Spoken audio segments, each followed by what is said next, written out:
Bonjour, c'est Esteban Informatique et aujourd'hui je te montre comment configurer une GPO pour des raccourcis de lecteurs partagés. Alors, du coup, dans la gestion stratégie de groupe, n'hésite pas à aller voir la dernière vidéo sur le mappage du lecteur partagé, elle te servira. Donc, on va faire créer un objet dans ce domaine, elle est ici. Donc, j'ai créé ma GPO, je clique dessus, je fais modifier, tac. Ensuite, dans la configuration utilisateur, dans préférences, dans le paramètre Windows, hop, raccourci. Alors, vous allez dans l'utilisateur ordinateur Active Directory avant tout et vous allez sélectionner atelier. On va le faire juste pour atelier. Vous allez faire propriété et le nom UNC, vous allez le copier. Vous faites OK. Ensuite, vous retournez le raccourci, vous faites nouveau raccourci. Voilà. Et là, vous allez coller dans le chemin d'accessible directement le chemin réseau. Comme ça, vous êtes sûr de pas vous tromper. Ici, on va taper atelier. Ici, objet du système de fichier, vous laissez. Ici, vous mettez bureau. Argument, vous n'avez pas besoin d'en mettre. Démarrer dans, pas besoin d'en mettre. Toujours raccourci, aucun, fenêtre normale. Ici, vous pouvez aller sélectionner le chemin du fichier d'icône. Donc, si vous ne l'avez pas, c'est ce chemin-là. Et ensuite, vous allez sélectionner l'icône que vous voulez. Alors, moi, j'ai pas besoin de la sélectionner car je connais déjà l'ID. Donc, c'est 273 pour moi. Vous verrez, c'est l'icône de lecteur réseau. Mais vous pouvez en choisir une autre si ça vous plaît. Ensuite, dans commun, bon, vous avez l'habitude, vous faites un ciblage au niveau de l'élément, ciblage, nouvel élément. Donc là, on est sur atelier, je le répète. Donc en fait, ça va être les groupes NTFS comme pour le mappage des lecteurs réseau. On va sélectionner atelier RO. Et comme le lecteur réseau, on va aller resectionner le groupe de sécurité.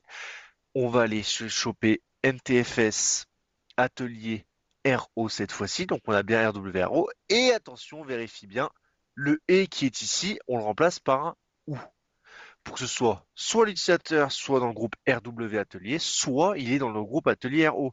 Il ne sera pas jamais dans les deux groupes en même temps. Donc c'est pour ça, sinon votre GPO ne fonctionnera pas. Donc là, vous faites OK.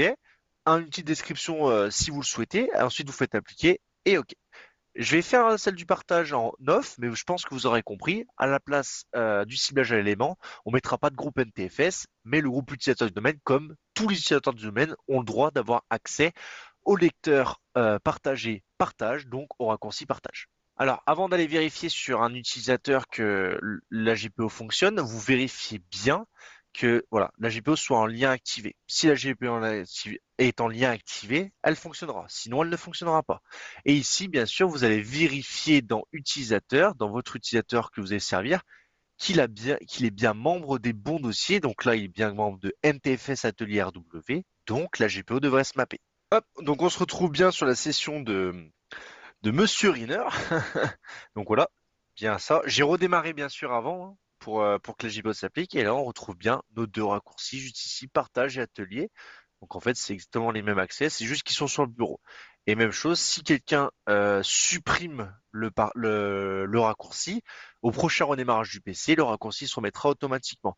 Et donc on peut vérifier, même droit, il n'a pas accès à chef d'atelier, il n'a pas accès à ouvrier car je ne l'ai pas ajouté, mais par contre il a accès à plan s'il le souhaite. Voilà, c'était Esteban Informatique, n'hésite pas à t'abonner, ça coûte rien du tout et ça m'aide énormément.